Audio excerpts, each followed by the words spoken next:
Jai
Ram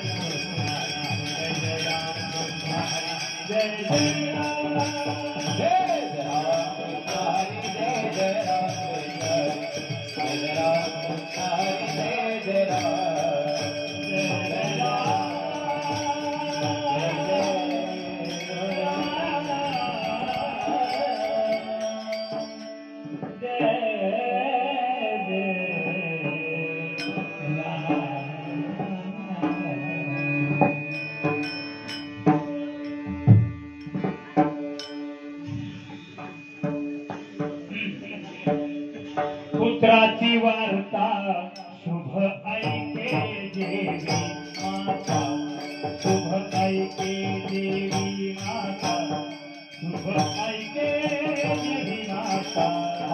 पुत्राची वार्ता शुभ ऐके देवी माता, शुभ ऐके देवी माता, शुभ ऐके देवी माता। शुभ ऐके देवी माता, शुभ ऐके देवी माता। पुत्राची वार्ता शुभ ऐके देवी माता, शुभ ऐके देवी माता, शुभ ऐके देवी माता। कैसे राहो माझे मन, कैसे राहो माझे मन, कैसे राहो माझे मन, कैसे राहो माझे मन, कैसे राहो माझे मन। गाता ऐकता हरी गुण, गाता ऐकता हरी गुण, कैसे राहो माझे मन, गाता ऐकता हरी। कैसे राहो माझे मन, गाता ऐकता हरी गुण, गाता ऐकता हरी गुण, गाता ऐकता हरी गुण। माझे युद्ध झाला मृग, देह विकरला अंग, देह विकरला अंग, देह विकरला अंग। गाते लोका झाला मृग, गाते विसरला गाते विसरला अंग, विसरला देह। कैसे राहो माझे मन, कैसे राहो माझे मन, कैसे राहो माझे मन, कैसे राहो माझे मन। गाता ऐकता हरी गुण, गाता ऐकता हरी गुण, गाता ऐकता हरी। कैसे राहो माझे मन, गाता ऐकता हरी गुण, गाता ऐकता हरी गुण, गाता ऐकता हरी गुण। तुका मने पाहे, आता मने पाहे, तुका म्हणे पाहे, तुका मने पाहे, तुका म्हणे पाहे। वासवीची तिने माई, वासवीची तिने माई, तुका म्हणे पाहे, वासवीची तिने माई। तुका मने पाहे, वासवीची पिली माय, वासवीची पिली माय, वासवीची पिली माय। तुका म्हणे पाहे, मने पाहे, तुका म्हणे पाहे, तुका मने पाहे,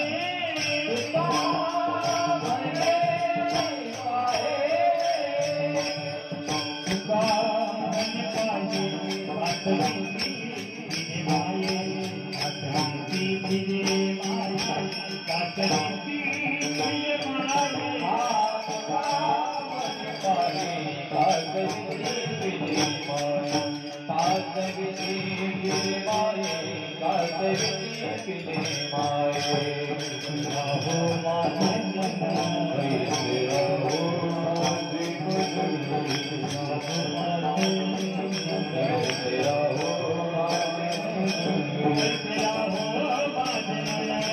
गाता ऐकता हरी, गाता ऐकता हरी, गाता ऐकता हरी। कैसे राहो गाताय कथा हरी गुण गाताय कथा हरी गुण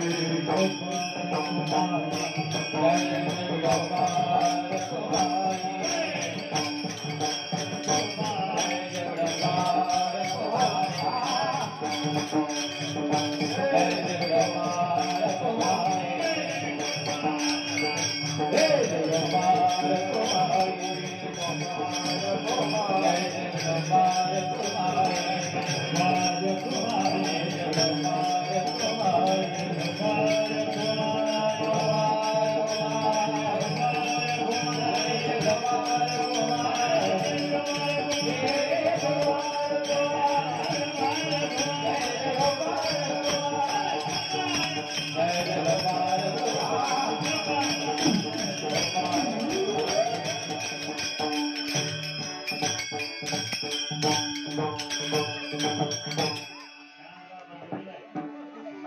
गोपाल तुम्हारी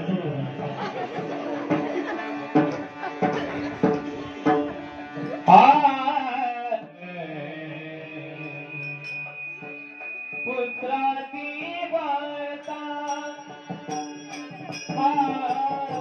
पुत्राती वार्ता पुत्राचे वार्ता पुत्राचे वार्ता पुत्राची वार्ता पुत्राची वार्ता पुत्राचे वार्ता पुत्राचे वार्ता हे शुभ देवी माता शुभ देवी माता तेरा हो महादेवना तेरा हो महादेवना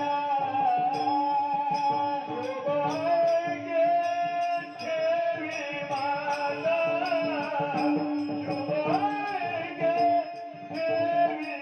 माता तेरा हो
देवळात असल्यावर शिराय पाहिजे आवाज आला का तो माझा आवाज तुमच्याकडे येत नाही हे लक्षात घेऊन पुत्राची वार्ता शुभायके देवी माता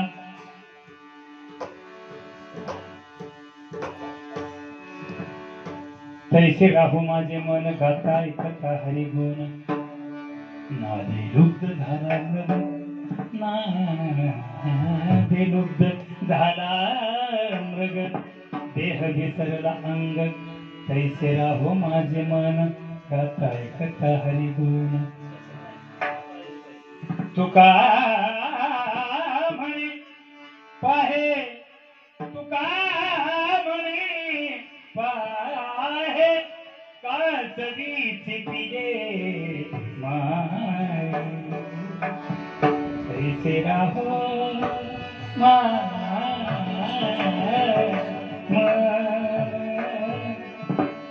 गाता ऐकता हरी गुण विठ्ठल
पुत्राची वार्ता देवी माता तैसे राहू माझे मन गाता ऐकता हरी गुण समचरण सरोजम तांद्रनीरांबुदांभम जगननिहित पाणी मंदनम मंडनानां तरुण तुळशी माला कंदरम नेत्रम सदयधवलहासं विठ्ठलं चिंतया पांडुरंग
बंधू श्रीकृष्णचे ते नमस्कार वसुदेव सुतम देवम कवचानुरेमर्दनम देवकी परमानंदनम कृष्ण वंदे जगत गुरुर ब्रह्मा गुरुर विष्णु गुरुर्देव महेश्वरा गुरु साक्षात् परब्रह्म तस्मै श्री गुरुदेव नमः। महायोग पीठे तटे भीमरत्या परम सुंदरीकाय समागमत्यतिष्ठन्तमानन्दकन्दं परब्रह्मलिङ्गं भजमानवन्दं चित्तदेवी भविष्यला ओम नमो ज्ञानेश्वरा करुणाकरदयाळा तुमचा पावन धरुचराजरी मी कळा दुसरे काहीच नाही बोलतो वचने आती भाविका तुमचा अनुग्रह लादुर पावन धरुचराजरी सेवेलागी सेवक झालं तुमच्या लागवणीचे चरण अहो स्वामी तुया देवा यावरीनं करावा अवेरो कैलास राणा शिवचंद्र मोळी फणींद्र माता मुली जळाली कारुण्य सिंधू भो दुःख हरी तुझं बिन शंभो मज कोण तारी देवी धर्माची तविराची बळी तो संभाजी धारणवाली का उतरला गयाची आकुळी गया छत्रपतींच्या चरण कमळी साष्टांग नमन करी धरतो विठाला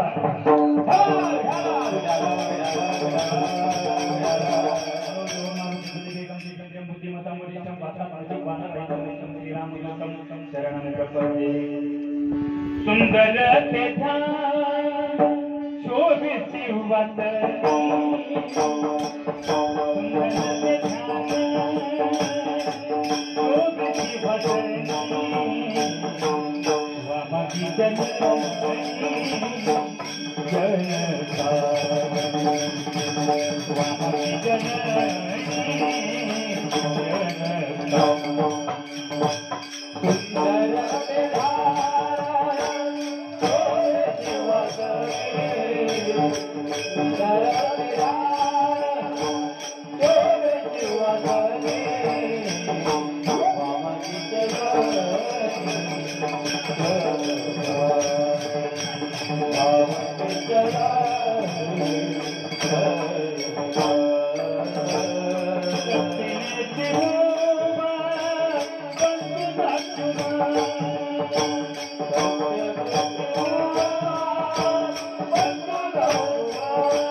सुंदर ते ध्यान शोभे शिवासनी वामांगी जननी जनकाची दक्षिणेशी उभा बंधू लक्ष्मण भरत शत्रुघ्न कैकय सोत विठ्ठला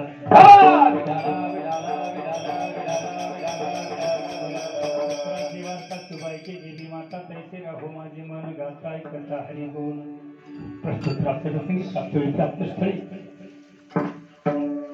चालू असलेला अखंड नाम यज्ञ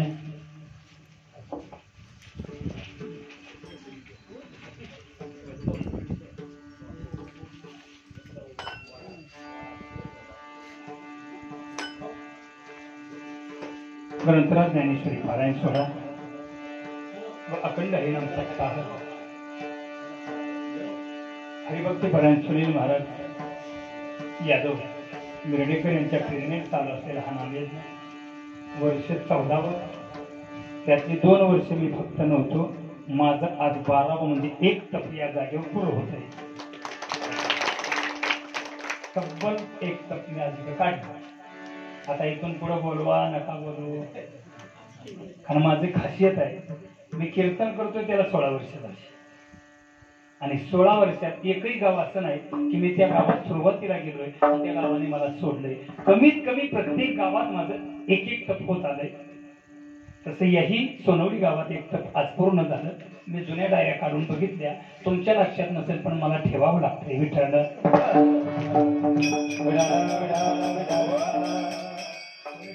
सोमेश्वर सोनवडी खुर्द तालुका फलटण जिल्हा सातारा. सोनवडी गाव ग्रामस्थांच्या विद्यमाने चालत आलेला 14 वर्षाचा अखंड नामयज्ञ आणि या नामयज्ञामध्ये 12 वर्ष मी बी काढली, पण मायपाऊन पहिल्या दिवशी बी काढला. सुरुवाती केली नामपर अभंगानं, दुसऱ्या दिवशी टाकला, तिसऱ्या दिवशी टाकला. 8 दिवसात मला टाकून बघितला, पण मांजरावानी पायावर पडतो हे कळल्यावर मला फिक्स केला. विठ्ठल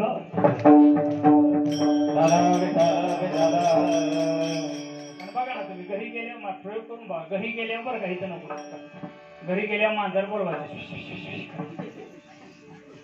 दुधाची वाटी तिला दाखवायची, चांगलं दूध पिऊन द्यायचं, त्याचा अपमान करायचा नाही. दुधाची वाटी पिऊन द्यायची, अंगणात आणायचं, असं फिरकून वर टाकायचं, किती उंच टाका मांजर पायावर पडणार. कारण असा ते साध्य करणे सायास, कारण अभ्यास तुका म्हणे. आणि 12 वर्षाचे 12 विषय तुम्हाला आतापर्यंत येतात. तसं 2300 अभंग वाचता चिंतन पूर्ण केले नाही. अजून फक्त भगवंताला एकच विनंती आहे, जिवंत आहे तो पण फक्त 3100 आणि मला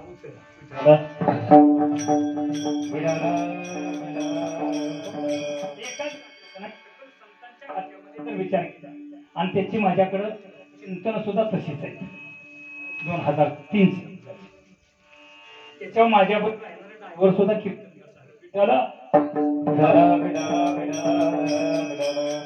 नाही. त्यांना सांगायचं नाही काय, आपण तासासाठी यायचं, त्यांना कशाला बोलायचं, त्यांना कळत नाही का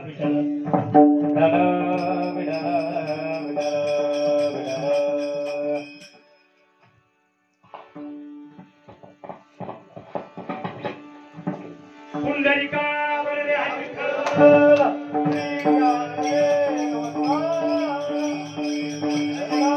भगवान की ज्ञानेश्वर महाराज की महाराज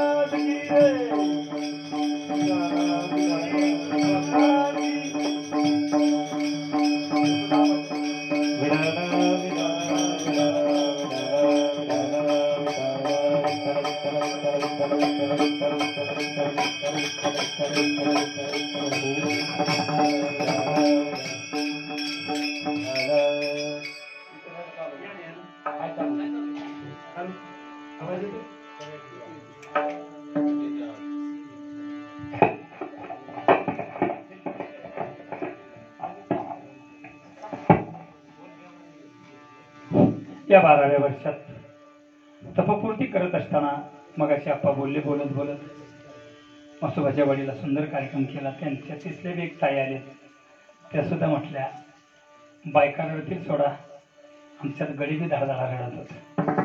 या नेहमी तुम्हाला संतमाई बाबाची मंदिरातून भगवंताची भगवत सेवा करण्यासाठी सेवेकरता निवडलेला अभंग जगदवंत जगदुरु संत शिरोमणी देवणी शिवरायाची माऊली देवतर देवमान्य संत सम्राट श्रीमंत तुकोबांचा 4 चरणाचा स्वहस्त लिखितातला त्यांच्याच गाथ्यातील मागणीपर प्रकरणाचा गोड आणि उत्कृष्ट अभंग. विठ्ठला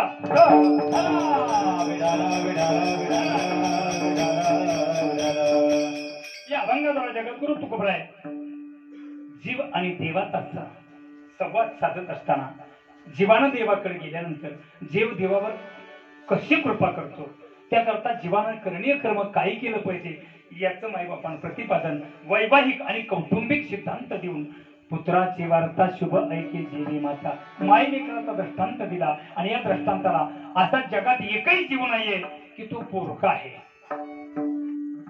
डोक्यातल्या लिखेपासून ते महाकाय प्राणी हत्तीपर्यंत एकही जीव जगात असा नाही की तो माई झाला नाही, तो बाप झाला नाही आणि तो माईबापन लेकरवाडा झाला नाही. सगळ्यांसाठी हे उदाहरण गोड आहे. याच्याकरता कौटुंबिक जीवनात सिद्धांत देतात. बाबाने आईच्या नजरियावर झालेलं लेकरू जर माईबापान त्या माईला कळालं तर ती माई एक क्षण सुद्धा माई बापानं दम काढत नाही. माझं बाळ सतत तिला त्या भगवंताच्या कृपाशीर्वादानं जन्माला घातलेल्या लेकरातच तिला देव दिसतो तसा काय. आणि लेकरा विना माय बाप माते विना बाळा अनेक न माने सोहळा तिच्या चित्ताचा एक विषय होऊन बसतो. जोपर्यंत लेकरात असे शकून कळत नाही तोपर्यंत घशाखाली पाणी उतरत नाही. त्या पात्राला आई म्हणतात, माता म्हणतात, जननी म्हणतात. तद्वत भगवंताची प्राप्ती करताना देह जावो अथवा राहू आणि पांडुरंगी दर भाऊ या न्यायानं भक्त आपल्या जीवनाची आणि भक्तीची वाटचाल व्यथित करतो. त्यावेळी त्या भक्तावर येणाऱ्या प्रसंगात सुद्धा भगवान परमात्मा आईसारखा त्या भक्तरूपी जीवावर जाऊन येतो असा सरळ सरळ प्रतिपादन करतो. जसं आईचं मन लेकराशिवाय राहत नाहीये आणि लेकरावरच आईचं मन आहे. तद्वत तैसे राहो माझे मन गाता ऐकता हरिगुण. नुसतं मन तुझ्या पायाशी राहून ठेवू नाही देवा. एकदा मन येणं काठीण्य आहे त्यातलं जीवनातलं. जर आलं चुकून तर ते मन गप्प नाही बसलं पाहिजे. तुझं गुणगान त्यानं मुखानं गायलं पाहिजे. तुझं गुणगान त्यानं कानानं ऐकलं पाहिजे. तरच या जीवाचा उद्धार होतो. तरच तुझी कृपा होतो. तैसे राहू माझे मन गाता ऐकता हरिगुण. एवढा प्रश्न ऐकल्यानंतर जगाचा जगजनी दाखील कोट ब्रह्मांड नायक जगद्गुरु तुकोबराय पुढ्यात उभा राहतात आणि प्रश्न करतात. तुकोबा तैसे राहू माझे मन. पहिला सिद्धांत मला गोड वाटला माई लेकराचा. अजून एखादा सिद्धांत द्या. कारण देवाघरी पुशी तीन असतात तशी एक मला कळाली. अजून एखादं मला असं उदाहरण द्या. जगद्गुरु तुकोबरायांनी माई बापानं उदाहरणाला काय कमाय काय कमी. उदाहरणाचे बोध तुका पंचमतो वेद साक्षात पाचवा वेद आहे आणि पाचवा वेद नसताना पाचव्या वेदाला देव विचारतोय. ज्या चार वेदांना देव कळाला नाही पाचव्या वेदाला देव विचारतोय. एखादं उदाहरण द्या. जगद्गुरु तुकोबरायांनी निसर्गरम्य वातावरणाकडे माई बापानं थोडीशी दृष्टी अवलोकन केली आणि एक सिद्धांत मिळाला. चपळात चपळ जात हरणाची आणि तो सिद्धांत साजेसा वाटला म्हणून तुकोबराय म्हणतात देवा ऐक ना. तैसे राहू माझे मन कैसे. एखाद्या स्वराच्या नादाला बघून हरी नावाचा प्राणी स्वतःचा देह विसरतो, अंग विसरतो आणि त्या नादाची एकरूप राहून स्वतःचा जीव धोक्यात घालून गतप्राण होतो. इतका त्या स्वराची एकरूप राहतो. तैसे राहू माझे मन. जगाच्या बापाच्या डोळ्यात पाणी आलं. भगवंताच्या डोळ्याच्या कडा ओल्या झाल्या. ओल्या झाल्यानंतर तुकोबरायला वाटलं मी वावगं बोलली की काय. हात जोडून तुकोबराय उभे. तुकोबा कुठेही शिकला. जे जया पाहिजे ते. खरंच तुम्ही पाचवा वेद शोधता. इतकं जरी एकरूप तुमचं मन माझ्या चरणाशी व्हावाचं वाटत असेल तर माझी कृपा होईल यात शंकाच नाहीये. पण दोन पुशी झाल्या. अजून एक उदाहरण द्या. हे तुकोबरायची परीक्षाच आहे म्हणजे बा. ही तुकोबरायची परीक्षाच आहे. मला असं म्हणायचंय परीक्षेत पास झाल्यानंतर उत्तीर्णता येते नाही का. आताच्या 80% कीर्तनकारांना नुसते परीक्षेला बोलवायचे गाव जमून आणि सांगून अभंग सोडवायला हवा. जय विठ्ठल सुद्धा तोंडात यायचं नाही. लय कठीण आहे माई बाप. सोडवली पडे. तुकोबरायांनी विचार केला देव माझी परीक्षा घेताय. भगवंताचंच चिंतन केलं आणि भगवंताचं चिंतन करून सदृढता प्राप्त झाली. आणि असं एक जगाच्या पाठीवर उदाहरण आहे की त्याच्यानंतर दुसरं उदाहरणच नाहीये. पाहिली पुराणे धांदोडवली दरुशने 6 चक्र 18 पूर्णाचा आढावा घेतला आणि एक उदाहरण जगाच्या बापाच्या पुढ्यात मांडलं. हे देवा हे भगवान हे प्रभू ऐक. तोच लक्ष 84 शिवणीमध्ये जीवदशा निर्माण केली आणि त्याच्या 4 खाणी दिल्या. खाणी किती अंडज जारज उद्भिद आणि स्वदेश. जारज म्हणजे जन्माला घातल्यानंतर जहार पडणं त्याला जारज असं म्हटलं जातं. माफ करा पुढे जाऊन बोलतोय कारण कळायला पाहिजे. आता एक प्राणी जगाच्या पाठीवर तू दिलाय. बाकीचे प्राणी जर वेगळे काढले तर त्या प्रत्येक प्राण्याला सस्तन म्हणून स्तन दिलेला आहे. त्या प्राण्याचा त्या जीवाचा धार पडतो त्यावेळी खऱ्या अर्थानं तो जीव मोकळा होतो आणि त्याच्या स्तनामध्ये मायबापानं दुधाच्या पाण्याचा स्त्राव चालू होतो. पण असाच एक प्राणी तू जन्माला घातला जारज आहे पण त्याला तू स्तन दिलं नाही. तुकोबराय बोलत बोलत हुंदकी दिला त्याला तू स्तन दिलं नाही. त्याच्या पिलानं जगावं कसं, त्याच्या पिलानं वागावं कसं, वाढावं कसं. अरे आईच्या दुधाशिवाय लेकरू जगत नाही रे देवा. आणि तू मला उदाहरण मागून माझी परीक्षा घेतोस. आई तुका म्हणे पाहे कासवीची पिले माये तैसे राहो माझे मन गाता ऐकता हरी गुण विठ्ठल.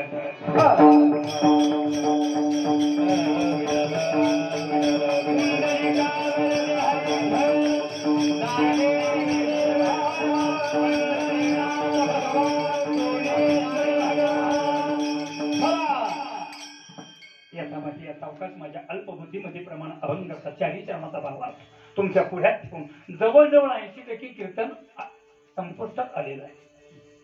विस्तारित भावार्थाकडे वळतोय. पुत्राची वार्ता शुभाईके जीवी माता जीवी यथार्थ जीवी नव्हे व वजनाचा त्याला दुसरी वेलांटी आणि त्याच्यावर अनुस्वार आहे. गाता आणि अभंग वाचताना डोळ्याच्या खाचा उघडत चला नसतं. अमुक अमुक महाराज ह गाता मूर्ती त्याला पुराणे म्हणून काय तुकोबरायला पदवी आहे, काय ज्ञानोबरायला पदवी मिळाली त्यांच्या जीवा अभ्यास करून. अरे का शास्त्री काय तुझी स्त्री झाली पाहिजे.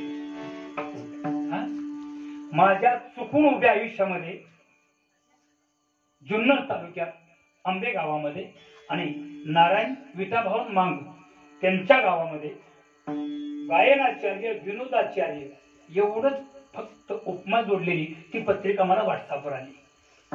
आज 13 वर्ष त्या गावात जायचंच बंद करून टाकले. उपमानासाठी हब ही सुद्धा लाज वाटती म्हणून घ्यायची, लायकी नाही आपली त्या व्यासपीठावर यायची. समाजाने मान दिला म्हणून इतका बी नका की तुम्ही सोफा सेटच्या खुर्चीत बसावं आणि तुम्ही स्वतःला पांडुरंग परमात्मा समजून आरती करायला हवी. हलकट अवलाद कुत्र्याची विठ्ठला.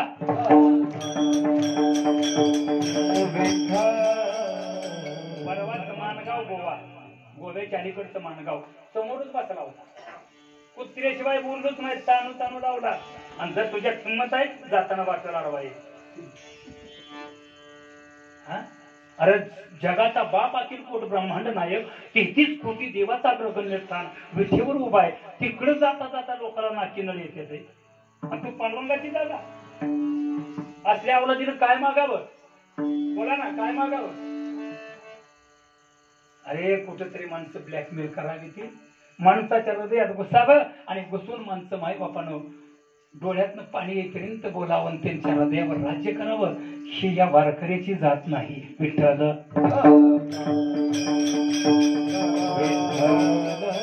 करायचंच असेल तर विठेवरल्या मालकाच्या हृदयात अधिराज्य करायचं असेल तर भक्ताचा महिमा भक्तची जाणती, भक्ताचा महिमा भक्तची जाणती, महिमा भक्तची जाणती, भक्ताचा महिमा भक्तची जाणती. दुर्लभयागती हरिकाची, दुर्लभयागती हरिकाची, दुर्लभयागती हरिकाची.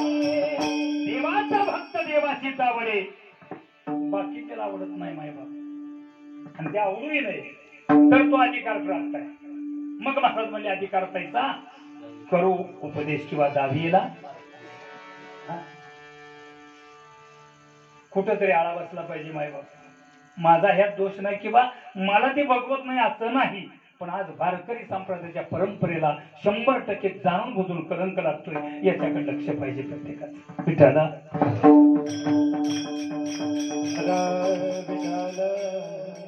याही पेक्षा ताजं उदाहरण देतो. कालच्या 1 तारखेला येणाऱ्या 1 तारखेला महिना होईल.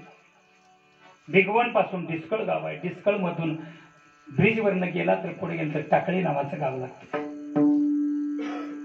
टाकळीत इतका मोठा कार्यक्रम होता, नाव नाही सांगत, पण मालक आमदार आहे. आमदाराचा बाप गेला. कार्यक्रम ज्या व्यक्तीला दिला होता, ज्या वक्त्याला दिला होता, तो वक्ता तिथे पोहोचला 11:15 तिथून अंघोळ, नाश्ता आणि व्यासपीठावर 11:15 आणि एकच कविता म्हणला, फुलं टाकली, 55,000 द्या म्हटलं. त्या मालकानं फक्त 11,000 गाडी भाडं दिलं. फेकून तोंडावर पाकिट हाणलं तसं 25-30 पर अंगावर धावून माराय उठलं. वारकऱ्याला शोभत नाही. गटर काढतोय काही ते खुरपाटी घेतली का घरातल्या कामाला बायका पोरं तिष्टाय लावतोय आणि फुकटचं खातोय. आणि एकच कविता. आता कविता म्हणल्या तुमच्या लक्षात आलं असेल, कशाला रिकाम्या जागा भरा. गेटवर आला, त्या रेल्वे गेटवर आला आणि पुन्हा माघारी मालकाला फोन केला, तेवढा 11 तरी आणा.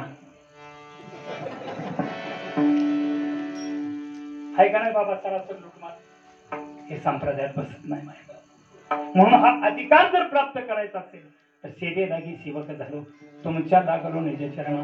या क्षेत्रात आल्यानंतर ही सेवा नाही, सकाळी उठल्यापासून रात्री झोपेपर्यंत भगवंताचं नाम मुखात आलं पाहिजे. एक दिवस असा उजळला पाहिजे की त्या भगवंत स्वप्नात येऊन तुमच्यावर कृपा केली पाहिजे आणि त्यानं माग म्हटलं पाहिजे, त्याचं नाव भक्त आहे. इथपर्यंत पोचणं इतकं सोपं. म्हणून परमार्थ नो हे लेकराच्या गोष्टी. तुकोबरायला याकरता हे सगळं अध्यात्म डोक्यावरून जाणार आहे सर्वसामान्य जीवाच्या, पण त्याला परमार्थ कळावाच आणि त्याचा माईबापानं त्या परमार्थाचा उपभोग सगळाच येते आहे अधिकार कलियुगी उद्धार हरीच्या नामे घेताच आला पाहिजे. याच्याकरता कौटुंबिक वैवाहिक जीवनातले सिद्धांत दिले. पुत्राची वार्ता शुभ ऐके जीवी माता. मग जीवी या अक्षराचा अर्थ जेवणे नाही, त्याच्यावर अनुस्वर आहे. मला हे सांगतो, मूळ मुद्दा येत आहे. जेवी याचा अर्थ जेव्हा.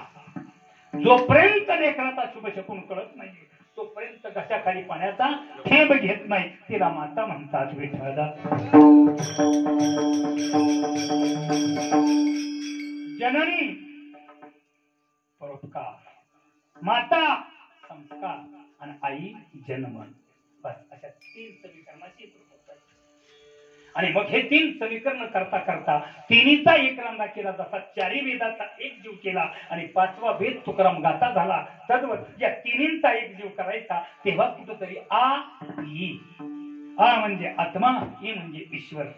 जन्माला घातलेल्या लेकराला त्याच्या जीवात्म्याला आत्म्याचा साक्षात्कार करून देते, ईश्वराचा साक्षात्कार करून देते, तिला आई म्हणतात. Not, no, never, mummy and Maugham.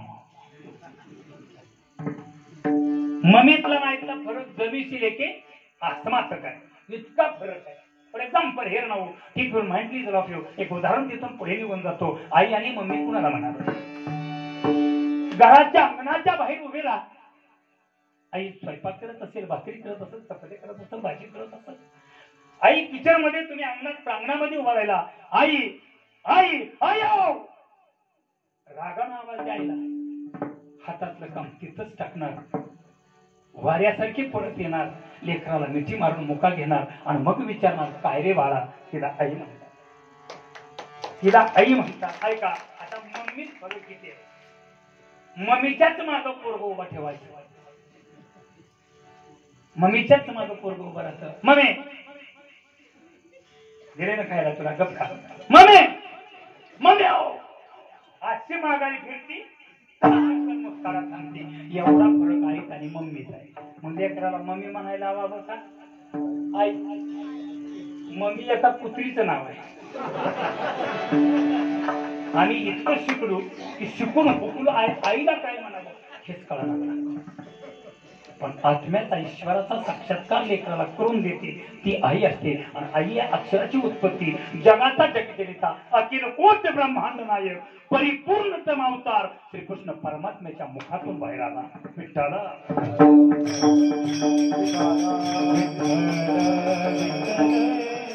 आणि याचा मी प्रसंग कसा गोड आहे. बलराम दादांना चुगली लावली ना, लावली का नाही? चुगली लावली, कानात जाऊन सांगितलं कृष्णाला माती खाल्ली. मया एवढं काठीचं टिपायानं घेऊन आली.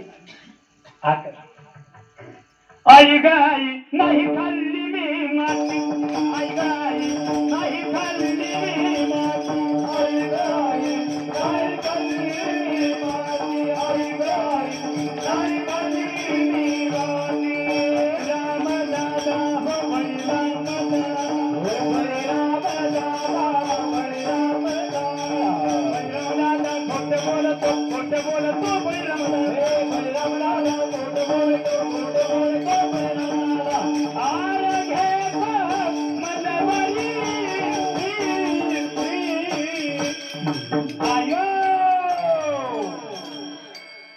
नाही खाल्ली मी आई ग आई, नाही खाल्ली मी माती आई ग आई, नाही खाल्ली मी माती आई ग आई, नाही खाल्ली मी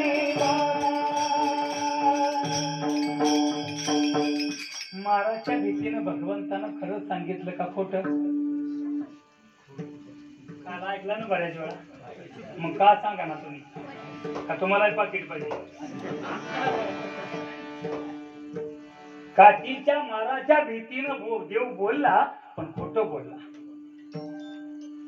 इतका खोटं बोलला. आणि खोटं सहन करून घेऊन माझाच म्हणते तिला आई म्हणतात, तिला आई म्हणतात.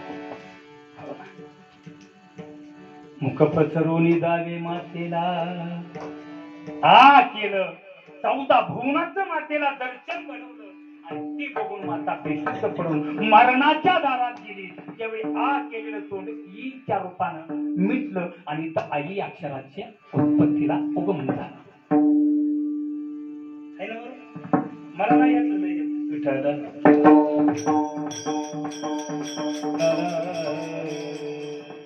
मग त्याने महाराज एवढं बायबापानं ज्याच्याकडे जिच्यात आहे, जेवढं प्रेम जिच्यात आहे, त्या पात्राचं नाव आई आहे.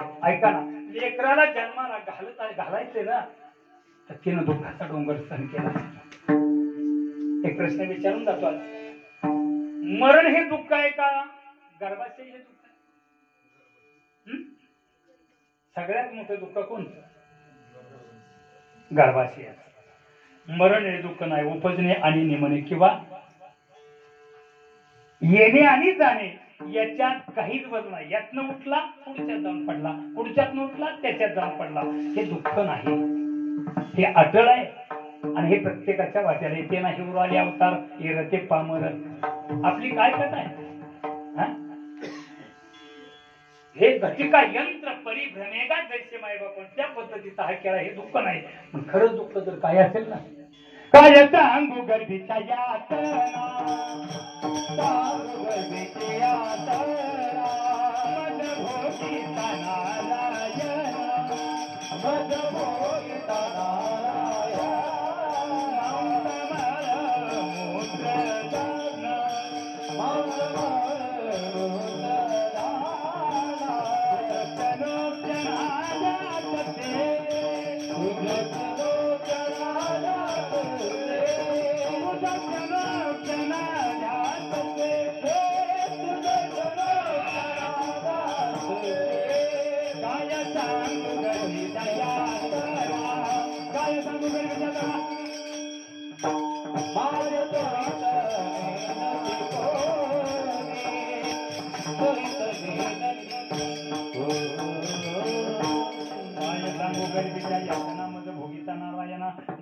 मूत्र दान, ते गर्भोदरीची व्यथा जाणते माताने पिता, तेथे नाही कोणी सोडविता, जीवची व्यथा जीव जाणे.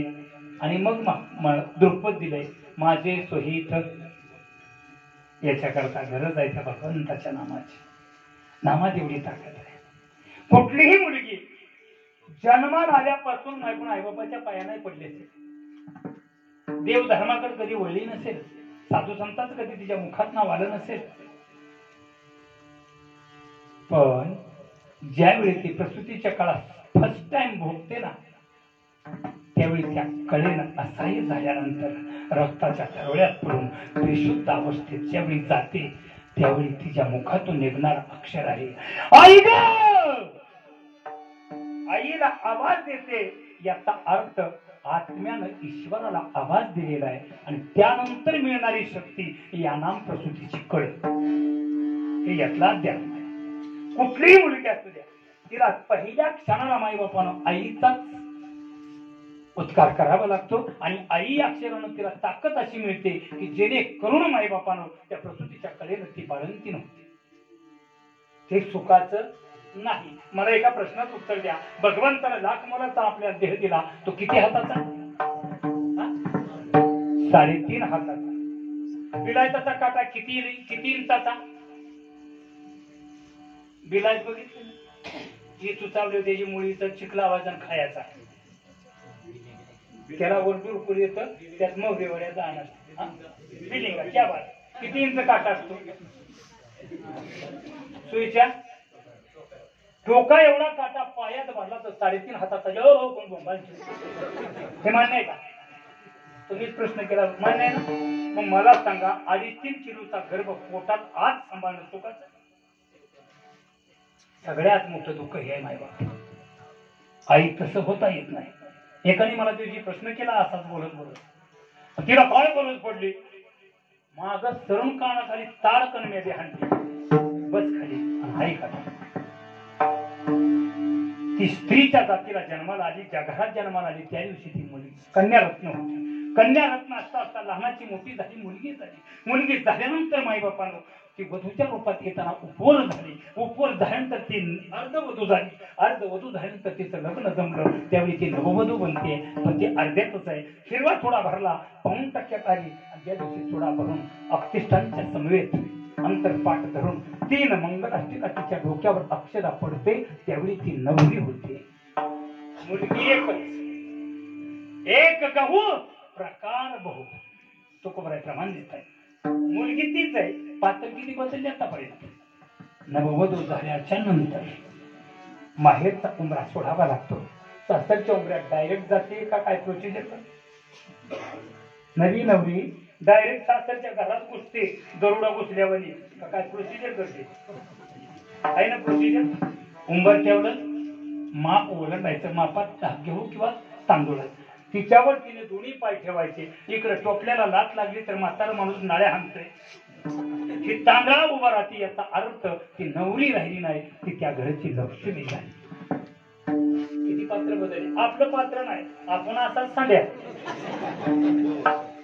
आपण जरी सांड्या वाड्या माणूस, आपण म्हणजे पुरुष. तिथं खरी ताकद आहे जगात. का? 6 चक्र 18 पुराण आणि 4 वेदामध्ये 60% वर्णन भारतीय नारीचं आणि 40% वर्णनात 20% संत आणि देव आहे. एवढी ताकद तिला दिली जगात. आणि आम्ही 90 तिला हाणतो. हाणणार त्याच्यासारखं पाप नाही. देशी गायला मारल्याचं पाप तिच्या हात पडल्या मिळते. तसं म्हणतात. तुम्ही बी म्हणला का तुम्ही राव आमच्या बाजूला तुमची कोणती बाजू कशी घेताय? तुमची बी थोडीशी घेतो. हे बी त्या मापात असलं तर, हे जर सांसदेशी खेळत येत असतील नुसत्या नाळ्या हाणत काहीच करू. आणि ती नववधू होती, नवरी झाली. नवरीच्या नंतर लक्ष्मीच्या रूपानं घरात पदार्पण केलं. आणि घरात पदार्पण करून 1 रात्र जाते आणि दुसऱ्या दिवशी सूर्यानं किरण फाकता क्षणी तिचं लक्ष्मी स्वरूप संपतं आणि सूर्या रूपात ती प्राप्त होते. आता इथपर्यंत ठीक आहे. एवढा अट्टास तिने केला. ऐका, सून होण्यापर्यंत तिने किती जीवाचा आणि बाकीच्या गोष्टीचा त्याग केला हे कुणाच्या लक्षात येत नाही. ज्या बापानं जन्माला घातलं त्या बापाचं नाव कायमचं घालवलं. ज्या बापाच्या खानदानीच्या कुळीत जन्म घेतला त्या कुळीच्या नावावर फुली मारली. आणि जे नाव आपल्याला नव्हतंच त्या नावानं आदित्यच्या खानदानीचं नाव घेऊन उभं आयुष्य कुंकवाच्या किड्यावरती आयुष्य कष्टून काढलं. पण ते काढलं तिचा माझा संसार चालू झाला. आणि चालू झाल्यानंतर एकच डोक्यात कळ होती, आज एवढं मोठं लाख मोराचं स्वतंत्र असणारं माहेर मला सोडावं लागलं. आई बापाचं नाव खानदानीचं घालवावं लागलं. नको त्या नावाशी राहावं लागलं. याच्या मागचं एकमेव कारण आहे, ज्या घरातून आली त्या घरातल्या 21 आणि ज्या घरात नांदते त्या घरातल्या 21 इज इक्वल टू 42. 42 कुळीचा उद्धार मी आई झाल्याशिवाय होणारच नाही. म्हणून या दुःखाला सामोरं जाते. तिला माता म्हणतात विठ्ठल.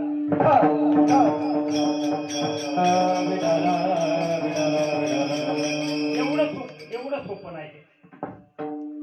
एवढं कधीच सोपं होणार नाही. आम्ही पेड वाटायच्याच कामाचं. मुलगा झाला घ्या पेडा, हे बी होय म्हणते. हात काढला ना बाहेर. माझ्याकडे घ्या पेडा घ्या पेडा घ्या पेडा. म्हणजे किती तुम्हाला महाराज आहे 5 पेड. म्हणजे कशात आधी पेडा हा पेडा. म्हणजे का झाला याला वाटतोय कशाचा सांग ना. मला मुलगा झाला. मी पेड मागाय दिलं. 5च्या 5 पेड मागायला. काय राव म्हणा, मी महाराजांसाठी एवढ्या लांब आलो आणि तुम्ही 5च्या 5 मागायला दिलं. खोटं बोललास तू. म्हणा खोटं बोललेलं मी खात नाही. मला काय खोटं बोललो. बोलगा पुन्हा झाला म्हणा मला 1 पेड मागाय. मग तिसऱ्यांदा त्याच्या लक्षात आलं. मला नाही म्हणला बायकोला. एवढा ताकद आपल्यात नाहीये तर मला म्हणता आला असता. आणि मग माय बाबा ऐका ना, एकदा लेकरू जन्माला घातलं रे घातलं, फक्त आणि फक्त लेकरा करता जगते, स्वतःसाठी कधी जगत नाही. त्या पात्राचं नाव आई आहे. मातेची याची ती माते, मातेची याची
मातेची या चित्त्या बघी बालकाची व्याप्ती भेद भिजल्या फुला जवळ घेताची नगे. फक्त लेकरा करता जगते तिला आई म्हणतात.